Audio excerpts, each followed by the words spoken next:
እሺ ደግሞ ዛሬ ምን አይነት ምክንያት ልትሰጪኝ ነው? የኔ ፍቅር ተረዳኛ። ወድጄ አይደለም እያመመኝ እኮ ነው።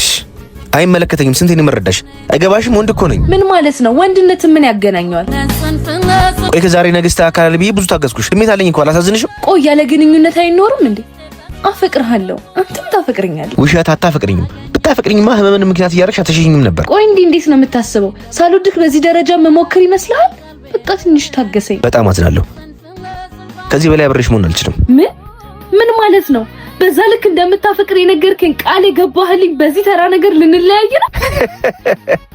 ተራ አንድ ነገር ልንገርሽ፣ የምንለይሽ ስለማፈቅርሽ። ሰው እንዴት የሚያፈቅረውን ሰው እንለያይ ይላል? ባይዋጥልሽም አንድ ነገር ልንገርሽ፣ አንቺ አጠገቤ ያለሽ ከሌላ ሴት ጋር መተኛት አልፈልግም። በዚህ ሁኔታችን ከቆየን ደግሞ ያ እንደሚሆን አትጠራጠሪ። ሲጀመር አትወደኝም፣ ስሜትክን ብቻ ነው የምታዳምጠው። አንድ እውነታ ልንገርሽ፣ ይሄ ብዙ ሴቶች የማይዋጥላቸው ግን የሚኖር እውነታ ነው። ራስሽን ከምንም ነገር ማቀብ ከፈለግሽ ራስሽን ችለሽ መኖር መምረጥ አለብሽ። አለበለዚያ ግን ፍቅርን ፈልገሽ የኔን ገላ ጥልተሽ የማይኖር እውነታ ነው። ደህና ሁኚ።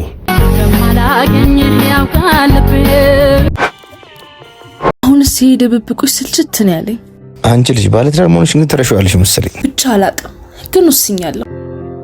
ምንድን ነው የወሰንሽው? ሴት ልጅ አንዴ ልቧ ከቤት ከወጣ አይመለስ። ባሌን ፈትቼ አንተ ጋር ለመምጣት ወስኛለሁ። ባልሽ ካወቀ ግን ከባድ ነው የሚሆነው። አይመለከተኝም። በጣም ወድጄ ካለው እኮ ሁሉን ነገር ትተን ሌላ ቦታ ሄደን መኖር እንችላለን። አንቺ ትቀልጃለሽ። ለማንኛውም እናወራለን። ስትወጪ ተጠንቀሽ ውጪ፣ ማንም ሰው እንዳያይሽ።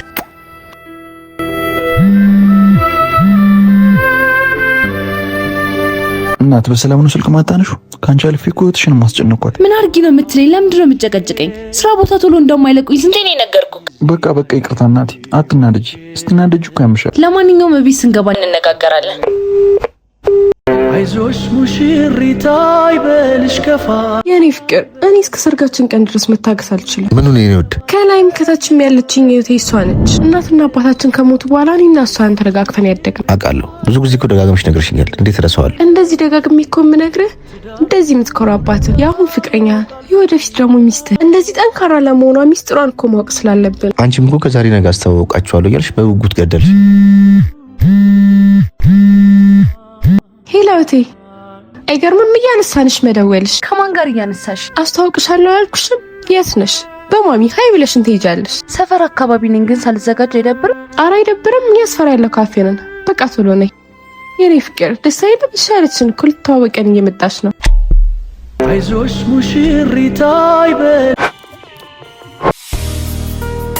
በየብርጉ ቤቱ አመታችንን መቁጠር እንዴት ቅስም የሚሰብር ነገር ነው። በፍጹም እንዲህማ ለደቂቃም እንዲሰማሽ አልፈልግም። ምን ዋጋ አለው? ሁሌም እንደምታገባኝ ብቻ እየነገርከኝ የስሜትክ ማብረጃውኝ ይቀርም። አንቺ ልጅ ታውቆሻል ግን የምትናገር? አዎ በደንብ አውቃለሁ። በቃ በጣም እየፈራው ነው። እንደ ወንድ ልጅ ያሉ ብህንጫኖች ተረድቼ የሙላ መጠበቅኩ፣ ግን ሩም እየቀያየሩ ሻማ ከማብራትና ካጉል ተስፋ አላለፍን። አሁን በዛሬ ቀን ይሄ ይወራል? በቃ ወጥተን ተረጋግተን እናወራለን።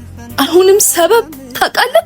ብዙ ሴቶች በአጭር ጊዜ አግብተው የማይፈልጉት ትዳር ውስጥ ገብተው የሚበጠበጡት ከጀርባቸው እንዳንተ አይነት ብዙ አመት ያስጠብቋቸው ወንዶች አሰልችቷቸው ስለሚመጡ ነው። በቃ አላቅም። ይሄን ህይወት ለመርኩትና ትዳርን በጣም መፍራት ጀመር። ሴት ነኝ አላሳዝንክም?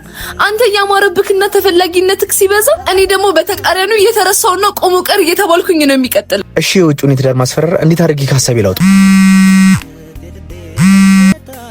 ሄሎ ማይ፣ አንቺ ልጅ ወይ አግብተሽ አልወጣሽ ወይ ቁም ነገር የለሽ። በየጊዜው እያመሸሽና እያደርሽ እየመጣሽ ዛሬ ብታመሽ ወየውልሽ። ማዘር ናቸው። ለምን ተነሳሽ? አንቆይም እንዴ? አዎ አንቆይም። መለየት እፈልጋለሁ። ስሜታዊ ሆነሽ የማይሆን ውሳኔ እንዳትወስኝ። ስሜታዊ? 5 አመት አንተ መጠበቂ ነው ስሜታዊነት? እኔ ላንተ ታምኜ ብዙ ድልን ማሳለፌ ነው ስሜታዊነት? አንድ እውነት ልንገርህ፣ ነገ ለማልፈልገው ህይወትና ለምገባበት ትዳር አንተ ነህ ተጠያቂ። እሺ ልትሄጂ ነው? ደግሞ ሌላ ህይወት ፍለጋ እንደ አዲስ ሰው መልመድ፣ እንደ አዲስ ደግሞ ተስፋ ማድረግ ይደክማል። የደጃፍ መዝጊያ